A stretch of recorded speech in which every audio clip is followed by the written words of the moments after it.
দেখতে দেখতে বিয়ের 1 সপ্তাহ পার হয়ে গেছে। কিভাবে যে সপ্তাহটা পার হলো কিছুই বুঝতে পারলাম না। এই সপ্তাহে বিয়ের অনুষ্ঠান নিয়ে সবাই খুব ব্যস্ত ছিল, এই জন্য সময়টা কিভাবে গেছে টের পাওয়া যায়নি।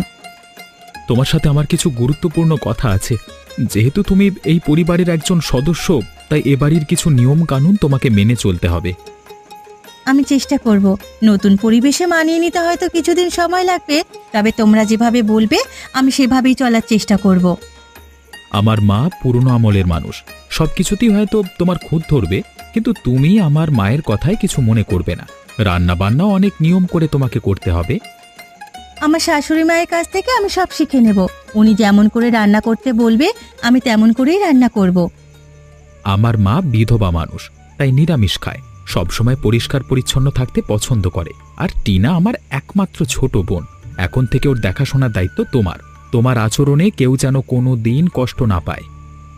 আমি তোমাকে কথা দিচ্ছি, আমার আচরণে কেউ কখনো কষ্ট পাবে না।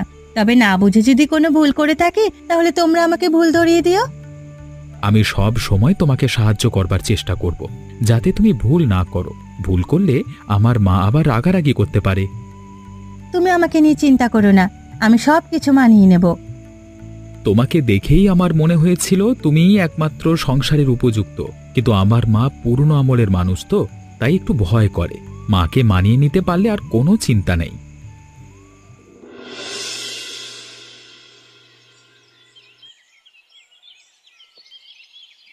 ইরে ভাই মনোজ, তুই এত সকাল সকাল? গতকাল রাতে অজয় তোর সাথে দেখা করতে গেছিল, বললো আজ মামার বাড়িতে থাকবো, তা তুই একা এলি কেন? অজয় কোথায়? দিদি গো, সর্বনাশ হয়ে গেছে গো, আমাদের অজয় আর নেই গো, সে সবাইকে ছেড়ে চলে গেছে গো। কি আবল তাবল বকছিস? তোর কথা আমি কিছুই বুঝতে পারছি না। কি হয়েছে সরাসরি বল। দিদি দিদি কালকে কালকে অজয় আমার বাড়িতে মোটর বাইকে যাওয়ার সময় ব্রিজে ধাক্কা খেয়ে নদীতে পড়ে গেছে। নদীতে নদীতে তার লাশ পাওয়া যায়নি গো। তুই আমার সাথে তামাশা করছিস? এ ধরনের তামাশা আমি একদম পছন্দ করি না। আমি কোনো তামাশা করছি না দিদি, অজয় আমার বাড়িতে যাওয়ার কথা ছিল। অজয় যায়নি বলে আমি নিজেই মনে করলাম অজয়ের সাথে দেখা করে আসি। আসবার পর ইছামতি নদীর উপর যে ব্রিজটা আছে সেখানে দেখলাম ওই লোকজনের ভিড়। আমি জিজ্ঞেস করলাম এখানে কি হয়েছে, তারপর সবাই বলল ব্রিজে মোটর বাইক ধাক্কা লেগে একজন নদীতে পড়ে গেছে। তারপর তাকিয়ে দেখলাম বাইকটা পড়ে আছে অজয়ের। না না, এ হতে পারে না। আমার অজয় কখনো আমাদের ছেড়ে চলে যেতে পারে না। আমি নিজে গিয়ে দেখে আসবো। দিদি আমি মিথ্যে বলছি না, তুমি আমার সাথে চলো, দেখবে আমি যা বলছি সব সত্যি। তোর কথা যদি সত্যি হয় তাহলে আমি সব দোষ দেব ওই অপয়া বউয়ের। অপয়া মেয়েটাই বাড়িতে এসেছে বলেই আমার ছেলে সবাইকে ছেড়ে চলে গেছে। তুমি ঠিকই বলেছ, এই এতদিন তো এ বাড়িতে কোনো বিপদ আপদ কিছু হয়নি, ওই মেয়েটা আসতে না আসতেই এত বড় ক্ষতি হয়ে গেল। আমি ওকে ছাড়বো না, এ বাড়ি থেকে ওকে তাড়িয়ে দেব। যার জন্য আমার ছেলে শেষ হয়ে গেছে তাকে কখনো এ বাড়িতে আশ্রয় দেব না। একদম না, একদম না, অপয়া মেয়েটার এ বাড়িতে কোনো জায়গা হবে না, কোনো জায়গা হবে না।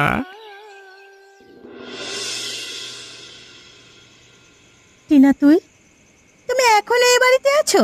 তোমাকে তো মা অনেকবার বলেছে বাড়ি ছেড়ে চলে যেতে, তবুও তুমি এখানেই আছো। তোমার লজ্জা নেই নাকি? আমি কোথায় যাব টিনা? অজয় আমার সবকিছু, সবকিছুতেই ও স্মৃতি লেগে আছে। আমি যেতে পারবো না। স্মৃতি দিয়ে পেট ভরবে? আমার দাদা তো তোমার জন্যই মারা গেছে। তোমার মুখটা এ বাড়িতে দেখলে আমার রাগ উঠে যায়। এ বাড়ির বউ হয়ে তুমি না আসলে হয়তো আজ আমার দাদা বেঁচে থাকতো।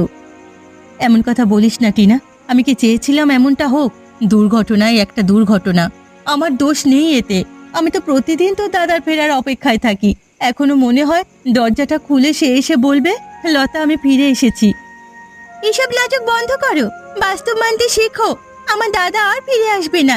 কাল সকালে তুমি এই বাড়ি ছাড়বে, আমরা তোমাকে থাকতে দেব না। আমি কোথাও যাব না। অজয় আমাকে এই বাড়ির বউ করে এনেছে। আমি প্রতিজ্ঞা করছি, যতদিন বাঁচবো এই সংসার ছেড়ে কোথাও যাব না। তুমি কি এখানে জোর করে থাকবে নাকি? তোমাকে নিজের কোনো মান সম্মান নেই? সবাই তোমাকে অপয়া বলে ডাকছে। তুমি বুঝতে পারছো না? তোমার জন্য আমাদের পরিবারের শান্তি নষ্ট হয়ে গেছে। যদি আমি সত্যি অপয়া হতাম তাহলে অজয় আমাকে ভালোবাসতো না, আমাকে বিয়ে করতো না। অজয় আমাকে বলেছিল তুমি এই সংসারের জন্য উপযুক্ত। তুমি একদম পাগল হয়ে গেছো। তোমাকে না এই বাড়ি থেকে ঘাট ধাক্কা দিয়ে বের করে দেওয়া উচিত। হ্যাঁ, হয়তো আমি পাগলই হয়ে গেছি। অজয় ছাড়া এই পৃথিবীটা আমার কাছে অর্থহীন। কিন্তু একটা কথা মনে রাখিস টিনা, তোরা আমাকে যতই অপমান করিস না কেন, এ বাড়ি ছেড়ে আমি কিছুতেই যাব না। আমি কিচ্ছু জানি না, মা যা বলেছে তাই হবে। কাল সকালে তোমাকে যেন এই বাড়িতে না দেখি। অজয়, তুমি কোথায়? আমার বিশ্বাস হয় না তুমি নেই। আমি তোমার ফেরার অপেক্ষায় আছি। পিসির বাড়িতে থাকতে বেশ ভালোই লাগে। বড় বাড়ি, সামনে পুকুর, এমন একটা বাড়ি থাকলে আর কি লাগে বলো। পিসির বাড়িতে যাতে সারা জীবন থাকতে পারি সেই ব্যবস্থা আমি করে দেব, বুঝলি? আরে এখন থেকে এ বাড়িতে আমরা থাকবো। আমরা থাকবো মানে? তোমার কথা আমি কিছুই বুঝতে পারছি না। আমি এখানে থাকবার জন্য আসিনি। আরে আমি এসেছি তোমাকে নিতে। অজয় দাদার দুর্ঘটনা ঘটবার পর থেকে তুমি বাড়ি যাওনি। মা খুব রাগারাগি করছে, এই জন্য গতকাল এসেছিলাম তোমাকে নিতে। শোন বাবা, এ বাড়ির একমাত্র মালিক আর বেঁচে নেই, মানে পরবর্তী বংশধর আর কেউ নেই, বুঝলি? তো যদি বংশধর না থাকে তাহলে বাড়িটা ভবিষ্যতে কি মানে এমনি এমনি পড়ে থাকবে? এত ভবিষ্যতের কথা চিন্তা করে পারছি না গো। তুমি বাড়ি চলো। এ বাড়িটা এখন থেকে আমার, বুঝলি বাবা? তুই হবি এই বাড়ির একমাত্র বংশধর। এখন থেকে এখানেই আমরা থাকবো। কয়েকদিন পরে তোর মাকেও নিয়ে আসবো। হ্যাঁ, তোমার মতো এত ভেবে তো দেখিনি। আরে এত বড় বাড়িটা তাহলে এখন থেকে আমাদের। হ্যাঁ, আমার না ভাবতেই ভালো লাগছে। তবে আমাদের একটা কাজ করতে হবে। কাজটা হলো তোর পিসিকে পৃথিবী থেকে সরিয়ে দিতে হবে, তাহলে আমাদের আর কোনো বাধা থাকবে না। হ্যাঁ? তুমি ভেবে বলছো তো? পিসি কিন্তু তোমার নিজের দিদি। যা বলছি ভেবেই বলছি, তুই শুধু আমার পাশে থাকিস তাতেই হবে।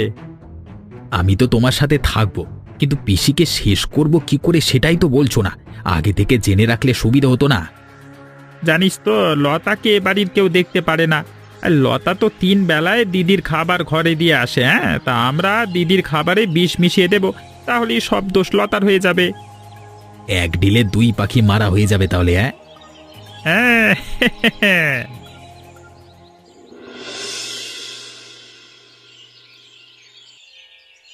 দাদা, আপনার শরীর এখন কেমন আছে?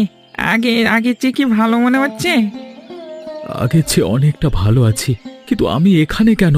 আর আপনারা কারা? কিছুদিন আগে এই নদীতে মাছ ধরতে গিয়ে দেখি আপনার শরীরটা এই নদীর ধারে পড়ে আছে। তারপর কাছে গিয়ে দেখি আপনি বেঁচে আছেন। তারপর আপনাকে আমি বাড়িতে নিয়ে আসি। আমার তো কিছুই মনে পড়ছে না। আমার বাড়ি কোথায় সেটাও মনে করতে পারছি না। এখানে নিয়ে আসবার পর আপনার 2 দিন জ্ঞান ছিল না। 2 দিন পরে জ্ঞান ফেরবার পর আপনি কিছুই বলতে পারছেন না। আপনার বাড়ি কোথায় জানতে পারলে খবর দিতাম। আপনারা আমার অনেক উপকার করেছেন। আপনাদের ঋণ আমি কোনো দিন শোধ করতে পারবো না। না না না না না, আমরা তেমন কিছুই করিনি। যতটুকু করেছি সেটা আমার জায়গা অন্য কেউ থাকলেও করতো। কিন্তু আমার যে কিছুই মনে পড়ছে না। আমি এখন কি করব কিছুই মাথায় আসছে না। আপনাদের বাড়িতেও তো মানে দিনের পর দিন থাকা ঠিক নয়। আপনার যতদিন কিছু মনে না পড়ে ততদিন আমাদের বাড়িতে থাকতে পারেন। এখানে আপনার কোনো অসুবিধা হবে না। এখানে আমার কোনো অসুবিধা হচ্ছে না, কিন্তু একজন অপরিচিত মানুষকে আপনারা আর কতদিন জায়গা দেবেন? এমন করে বলবেন না। বিপদে মানুষের পাশে থাকতে পারলে যে আমাদের ভালো লাগে। আচ্ছা, তোমরা কি শুরুই গল্প করবা? তোমাদের খাওয়া দাওয়া লাগবে না? আমি এখন খাবো না গো, তুমি দাদার জন্য ভাত আর মাছের ঝোল নিয়ে আসো। আপনি খাবেন না কেন? আমি পরে খাবো। আপনি অসুস্থ মানুষ, তাই আপনার নিয়ম করে খাওয়া উচিত। এই রাধিকা, আর যাও যাও দাদার জন্য খাবার নিয়ে এসো। আচ্ছা, যাচ্ছি।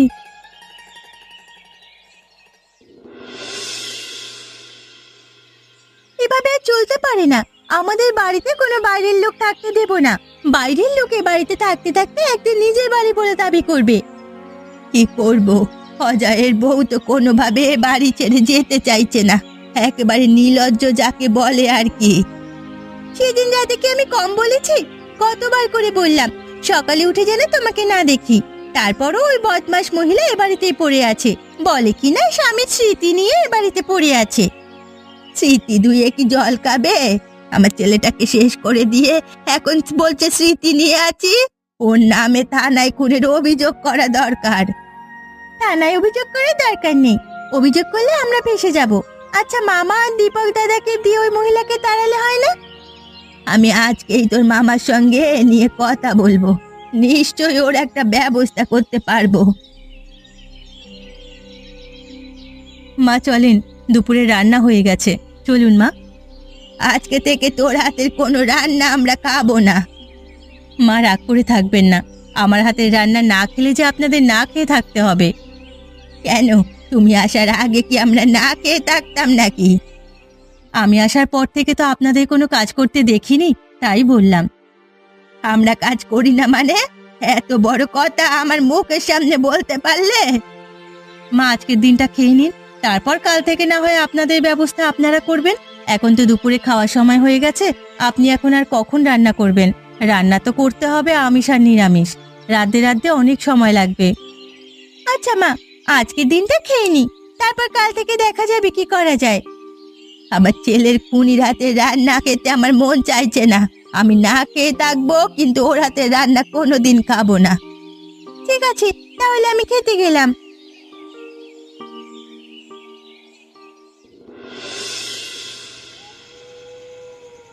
আজকে আমার শরীরটা একদম ভালো নেই, প্রচন্ড পরিমাণে মাথা যন্ত্রণা করছে, মনে হচ্ছে মাথাটা ফেটে যাবে।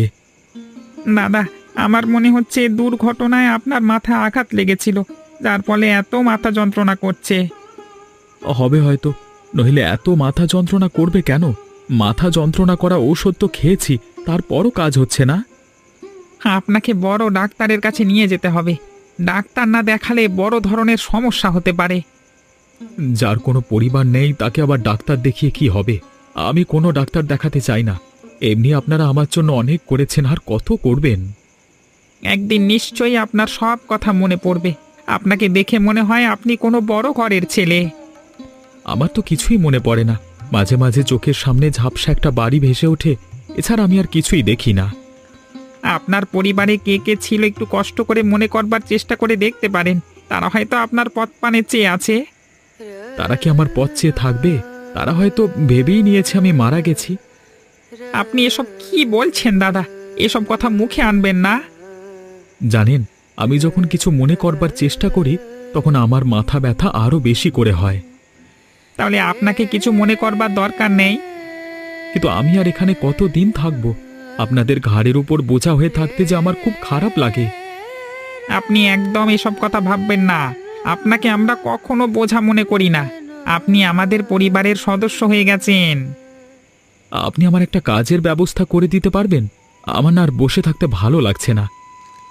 আপনি আমার সাথে মাছ ধরতে যেতে পারেন, এছাড়া যে আমি আর কোনো ব্যবস্থা করতে পারবো না। আচ্ছা ঠিক আছে, আমি আপনার সাথে এখন থেকে মাছ ধরতে যাব। এত বড় সাহস তোর! আমাকে বিষ খাইয়ে মারতে চেয়েছিলি, আমাকে মেরে এই বাড়ির মালিক হতে চেয়েছিলি, তাই না? মা বিশ্বাস করুন, আমি আপনার খাবারে বিষ দিইনি। আমার মনে হচ্ছে আপনার কোথাও ভুল হচ্ছে। আমার কোনো ভুল হচ্ছে না, খাবারে তুই ছাড়া আর কে বিষ দেবে? ভাগ্যিস তোর দেওয়া খাবার আমি ফেলে দিয়েছিলাম, নইলে আজকে এ বাড়িতে আমার শেষ দিন ছিল। আমার মনে হয় অন্য কেউ আপনার খাবারে বিষ দিয়েছিল, আমাকে ফাঁসানোর জন্য এ কাজ করেছে। ফেলে দেওয়া খাবারকে বাড়ির দুটো বিড়াল মারা গেছে মনোজদের খাবারে বিষ আছে কিনা পরীক্ষা করার জন্য। যদি বিষ থাকে তাহলে আজ থেকে তুই জেলের ভাত খাবি। এতদিনে আপনারা আমাকে চিনতে পারলেন না মা, একদিন ঠিক বুঝতে পারবেন। এত বোঝার দরকার নেই, তুই এই বাড়িতে থাকা মানে প্রতিটা পদে পদে বিপদ। আমার ছেলেকে শেষ করেছিস, আমাকে শেষ করতে চেয়েছিলি, এ বাড়ির কাউকে তুই রেহাই দিবি না। ঠিক আছে, তাহলে আমি আর এ বাড়িতে থাকবো না, আমি এখান থেকে চলে যাচ্ছি। এখন চলে যাচ্ছি বললে তো হবে না, আগে মনোজ আসুক, তারপর কোথায় যাবি সেটা আমরা নির্ধারণ করব। কেন মা, আপনারা তো আমাকে চলে যেতেই বলেছেন, এখন আমি যেতে চাইছি। খাবারে যদি বিষ পাওয়া যায় তাহলে তোকে আমরা পুলিশের হাতে তুলে দেব, তোর শাস্তি হলে তখন আমরা শান্তি পাবো। আমি বারবার বলছি খাবারে আমি বিষ দিইনি, তারপরেও আমার কথা বিশ্বাস করছেন না। বিশ্বাস? তোর প্রতি আমাদের বিশ্বাস কবেই শেষ হয়ে গেছে। তুই এ বাড়িতে এসেছিস সব ধ্বংস করতে, তোকে পুলিশের হাতে তুলে দিতে পারলে তবেই আমাদের শান্তি হবে। ঠিক আছে মা, আপনারা যদি আমাকে পুলিশে দিয়ে শান্তি পান তাহলে তাই করবেন।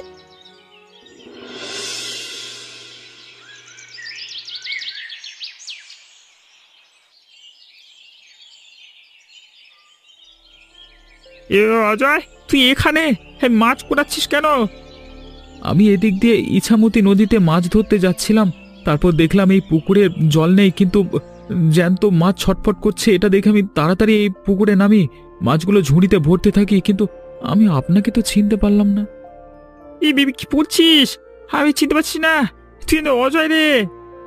কে অজয়? আমি অজয় না, আপনি ভুল করছেন। তাহলে আমারই ভুল। আমাদের অজয় তো এ কাজ করবে না। আচ্ছা আচ্ছা, আপনি বারবার অজয় অজয় করছেন কেন? কে অজয়? হ্যাঁ, অজয় আমার দিদির ছেলে। একটা রোড অ্যাক্সিডেন্টে মারা গেছে। সত্যি বলতে তোমাকে দেখতে না একদম দিদির ছেলের মতো। আপনার দিদির বাড়ি কোথায়? আমার দিদির বাড়ি শ্যামনগর। আমার দিদিরা অনেক বড় লোক। তো দিদির ছেলে অনেক বড় ব্যবসা করতো। কোথায় আপনার দিদির ছেলে আর কোথায় আমি? আমি একজন জেলে, রোজ মাছ ধরি আর বাজারে বিক্রি করি। কিন্তু একজন মানুষের সাথে এত মিল কি করে হয়? আমার দিদির ছেলের সাথে তোমার হুবহু মিল। আপনার কথা শুনে আমার মাথার মধ্যে কেমন যেন হচ্ছে, মনে হচ্ছে মাথাটা ফেটে যাচ্ছে। মাছ ধরতে আর ভালো লাগছে না। হঠাৎ করে তোমার আবার কি হলো? আমি তো এমন কিছু বলিনি। এখন কেমন যেন আপনাকে চেনা চেনা মনে হচ্ছে, মনে হচ্ছে কোথায় যেন আপনাকে দেখেছি। আচ্ছা, তোমার বাড়িতে কে কে আছে? আমার এক দাদা আর বৌদি। ওরা কি তোমার নিজেদের দাদা বৌদি? আমি ঠিক মনে করতে পারছি না, আমার মাথার মধ্যে কেমন যেন করছে। আমি আর কথা বলতে পারছি না। আচ্ছা বাবা, তুমি মাছ ধরো, আমি গেলাম। ঠিক আছে।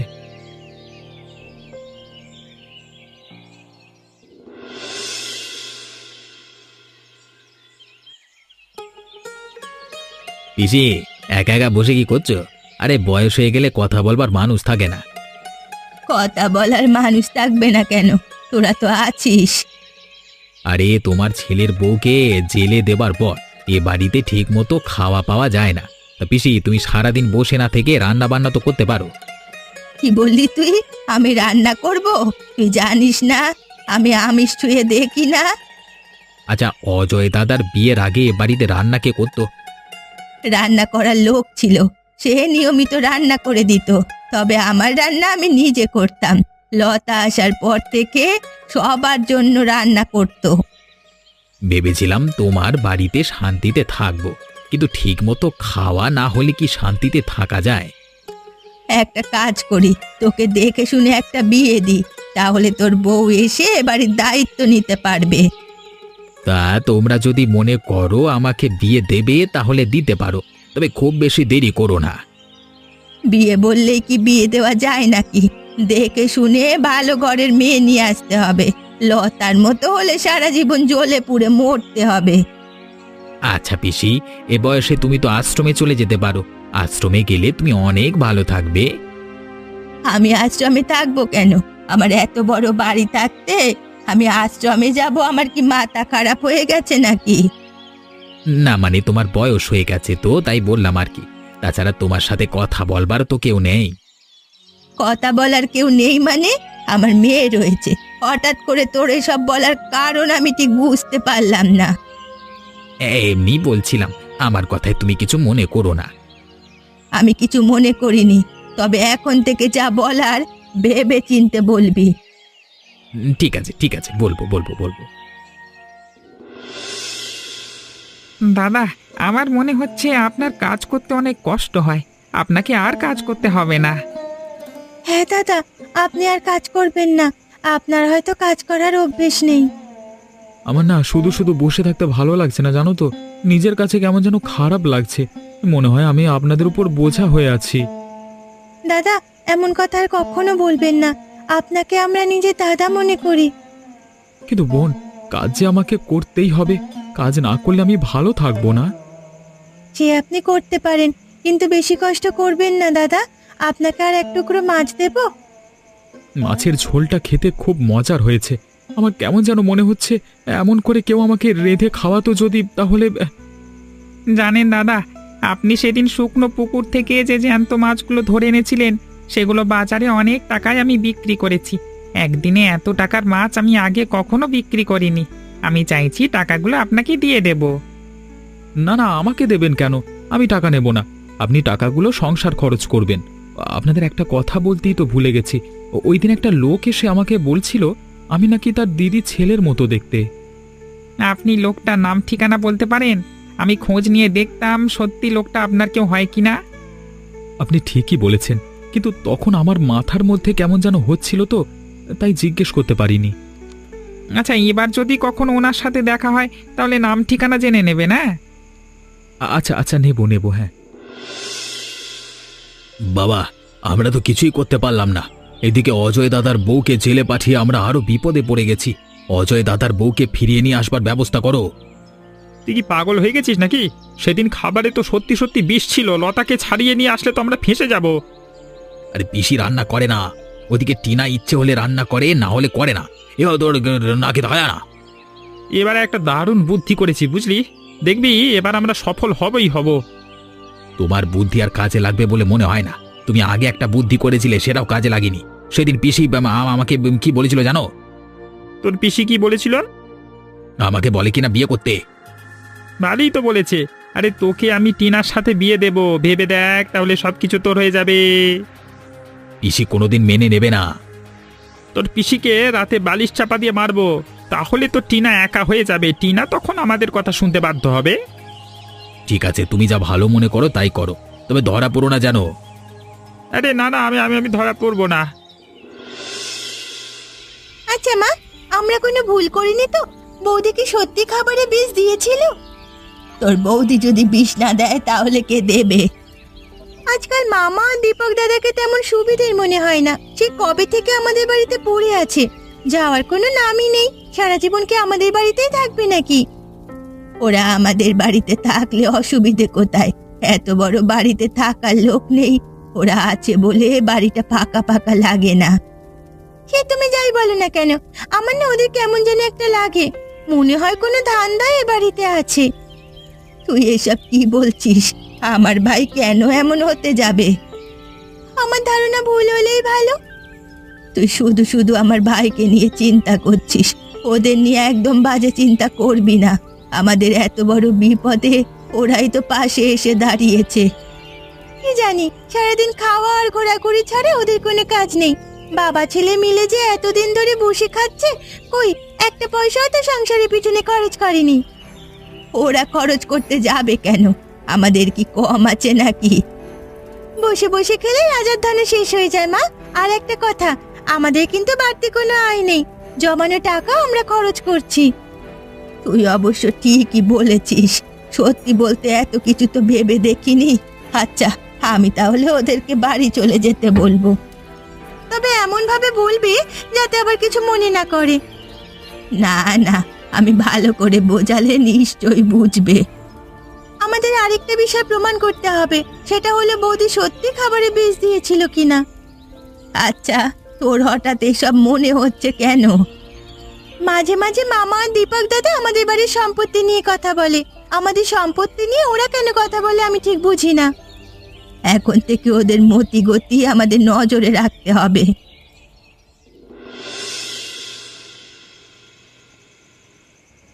দিদি রে, আজ কি তোর শেষ দিন রে? কতদিন ধরে দিনটার অপেক্ষা করছি। আস্তে আস্তে করে বাড়ি থেকে সবাইকে সরাবো। প্রথমে তো ছেলে গেছে, তারপর কৌশলে তোর বৌমাকে জেলে দিলাম, এবার তোকে শেষ করবো। রে, তোর বৌমার কোনো দোষ ছিল না। একটু পরেই তোকে বালিশ চাপা দিয়ে মারবো। ইয়া, কি তুই আমাকে খুন করবি? আমার ভাই হয়ে তুই এ কাজ করতে পারবি? এতদিন ধরে তাহলে আমি দুধ কলা দিয়ে কাল সাপ পুষেছি। হ্যাঁ, তুই এখনই আমার বাড়ি থেকে বের হয়ে যা। আমি কোথাও যাব না। এ বাড়ি এখন থেকে আমার। তোকে শেষ করে টিনার সাথে দীপকের বিয়ে দেবো। শয়তান, তোর এত বড় সাহস! আমি তোকে আর তোর ছেলেকে দূর দূর করে বার করে দেব। কিছুই করতে পারবে না। আমাদের সাথে শক্তি খাটিয়ে তুমি পারবে নাকি? টিনা আগেই তোদের নিয়ে সন্দেহ করেছিল, আমি টিনার কথা বিশ্বাস করিনি।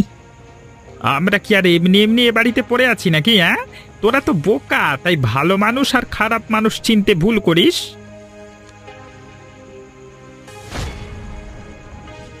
মামা, তোমার এত বড় সাহস! তুমি আমার মাকে খুন করতে চাও? এখনই আমাদের বাড়ি থেকে চলে যাও। তুই বেঁচে আছিস বাবা? তোর মামা বৌমাকে জেলে দিয়েছে, এখন আমাকে খুন করতে চায়। মা, আমি এখন চলে এসেছি। তোমার আর কোনো চিন্তা নেই। আজকে রাতেই আমি মামাকে জেলে দেব আর লতাকে ফিরিয়ে নিয়ে আসব।